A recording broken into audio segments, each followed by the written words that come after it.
Hello, everybody, and a very warm welcome to this CMA showcase video. My name is Janie Goddard. I'm president of the Complementary Medical Association, and it gives me enormous pleasure to introduce one of our long-standing members, Meike Lawrence. Meike, thank you so much for joining us today.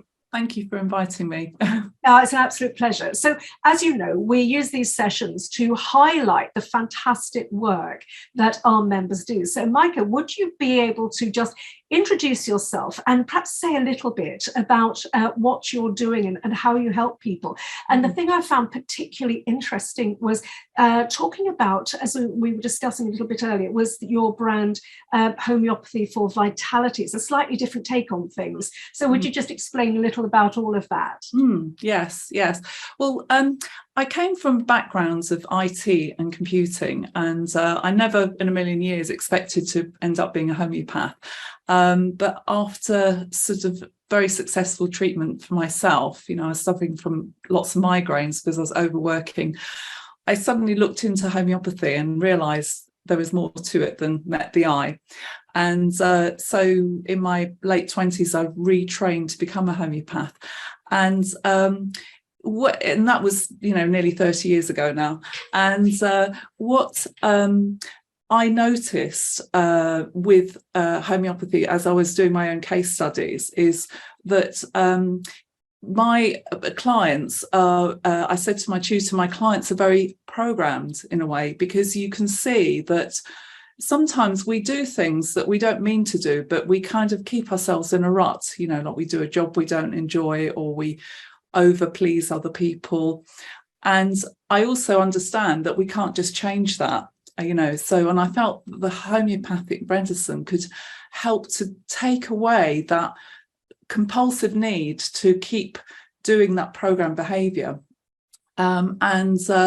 So I was trained as a classical homeopath, and in classical homeopathy, what we understand is that we're all born slightly differently. We've all got a different constitutional type, which means that we think slightly differently, and we have different body types. So some people are naturally very overweight or underweight, and we all have different personalities, introvert, extrovert, and you as a homeopath yourself, you probably know that you have these personality types, and it's almost like we're born into these bodies and mindsets that are kind of pre-programmed, in us. And there's nothing wrong with that, because there's a beauty to every single constitutional type.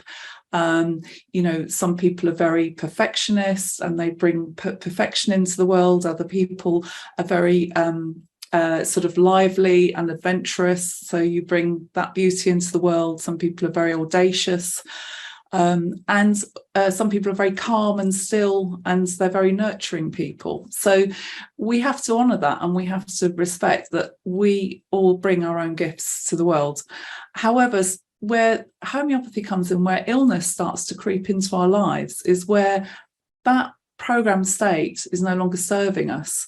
And when we are doing that, then the body starts to, or our behaviour starts to go a little bit awry.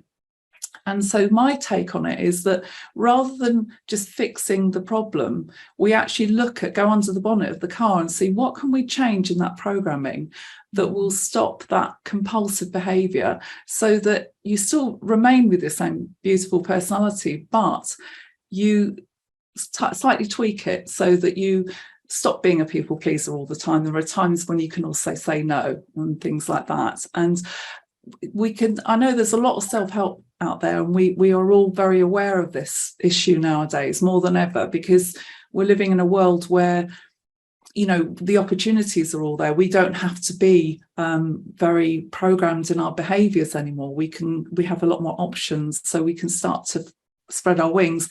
So so what I kind of developed in my work is to help people more and more to allow themselves to spread their wings in a way that they couldn't before. And that programming is not something that you can fix that easily. That's where a remedy will just observe that behavior and then match it. It will mimic it. So it's like cures like. And by doing it, you're switching it off. So it's an on-off switch. Like in computers, you have an on and off switch, and you're switching that program off because that program no longer serves us.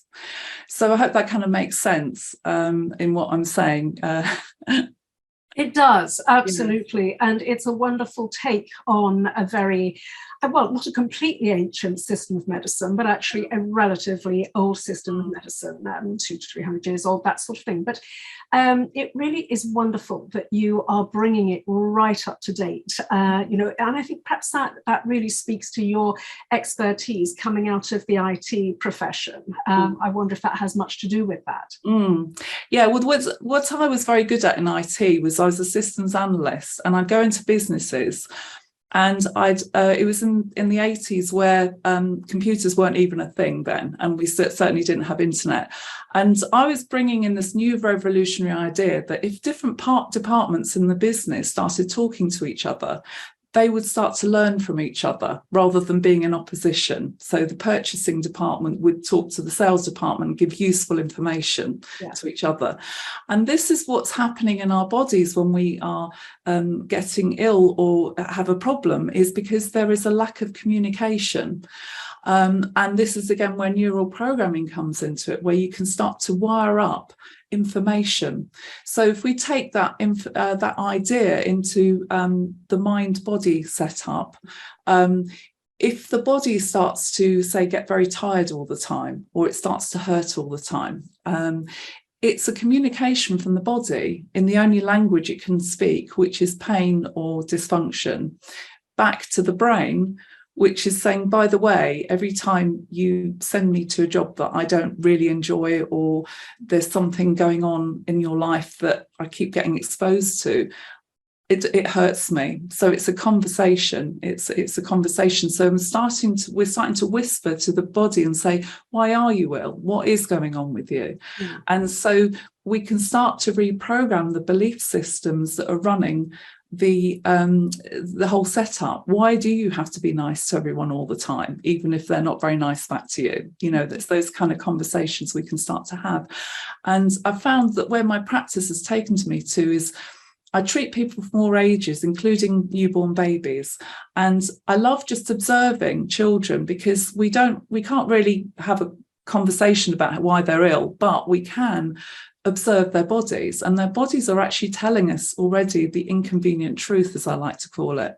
So the way they behave, it kind of gives us some information, and that's how I select the right remedy, just by looking at how they're behaving, what is important for them, and how their body is responding, what the problems are. So that's, the observational skills are very good. And I think in conventional medicine, it's the same. If we can observe rather than just talk about it and try and fit people into textbook, we can get more information. And so we're starting to create communication links. So if you think about the mind and the body are two sides of the same coin, but yet we don't automatically consider them as such, because the body, it doesn't communicate like the mind. The mind speaks in language and in awarenesses of, of things that it's understood and learned. But the body is much more simple, and it can only speak through in a sensorial way. So we start to go into our senses, and this is a process that I sometimes take my clients through, is where we can start to sense and connect. And therefore, when you start to live your life, your senses, your inner senses start to guide your actions. So we could start to choose things in different ways. So I use that very much in my own life, where if I go out and say we pick a restaurant, or we go, choose clothes, I can start to use my senses, and people then sort of say, oh, your clothes look nice, or we went to an amazing restaurant, and you kind of use your instincts and your senses, which is also a guidance system for you, which is underrated, or the right foods, to eat the right foods and things like that. So this is what we call holistic medicine, and healing is about making somebody whole again. So they're firing on all cylinders. And when that happens, when everything starts to create, there's a coherence in our mind and body, and also in our feeling state as well, because our emotions and our feelings are also part of that, and our actions are also part of that whole package that we are as a human being. When all of that is in coherence, so we act in the way that feels right to us, and we think in a way that's going to serve and look after us, we create a stronger coherence. And that's what wholeness is about, and that's the origin of healing, in a sense, you know, that wholeness. And so that people start to notice after this kind of healing that they just naturally have more energy, they naturally feel more zest for life, you know. So without even having to do anything about that, they don't have to kind of do something extra to get that, because that's our natural state. You know, our life force is coming from inside us, and it's trying to express itself out of us. So we just start to kind of, when we're in coherence, that life force can just work for us in a way that, in a better way for us, put it that way, you know. So yeah, that's wonderful, Meike. What I guess we need to do at this point is to describe to people the best way of contacting you, because obviously I think what you've explained here is so fascinating. I'm sure there'll be lots of people who will be thinking, well, that's all very well, but how do I get to see this wonderful lady? So what would be the best way for somebody to be able to make contact with you so that they can come and see you for an appointment? Yes. Well, I have a website called homeopathyforvitality.co.uk, and on that are all my details, my phone number, my email address, and you're very welcome to phone me up, have a chat and see whether I can help you or not. If you do book in for appointments, I spend about an hour. We just go over your symptoms and any life circumstances, and then we can start to work out where the blocks are for you, and just start to take away the blocks, find the right remedies that help your body to start to work properly again. I also run workshops to help people to find that inner coherence. So occasional workshops on a Saturday afternoon, either in person or online. And again, it's sort of an affordable way to get you on your path to health. And what I love to do is I love to give people tools and understanding. So it's not just a chalk and talk, it's actually a show and tell. You know, we actually go through processes that you can go away with and actually use. And they're always very simple processes, so that we can start to really communicate with ourselves better, you know, create that inner coherence, you know. Yes, it sounds really, really straightforward, very actionable and very doable. Exactly. I mean, I've always been into results rather than theory, you know. That's I'm a results person, so you know, that's I'm just trying to find ways that are very simple without using complicated techniques or lots of time and energy into something that you can do very quickly and simply. Well, that's fantastic. It really is. And also, just for anybody watching this, if you're watching on YouTube at all, underneath this, in the show notes, underneath the video, you may need to open and hit the little down arrow, which will drop down and actually show you the show notes. All of the contact details for Meike will be there as well. So, you know, if you didn't catch when she just explained how to make contact, all of the information is there for you as well. So, Meike, thank you so much for joining us today. It's an absolute pleasure to have you, and look forward to hearing more from you in the not too distant future. That's great. Thank you very much, Janie. Nice to see you. Absolute pleasure.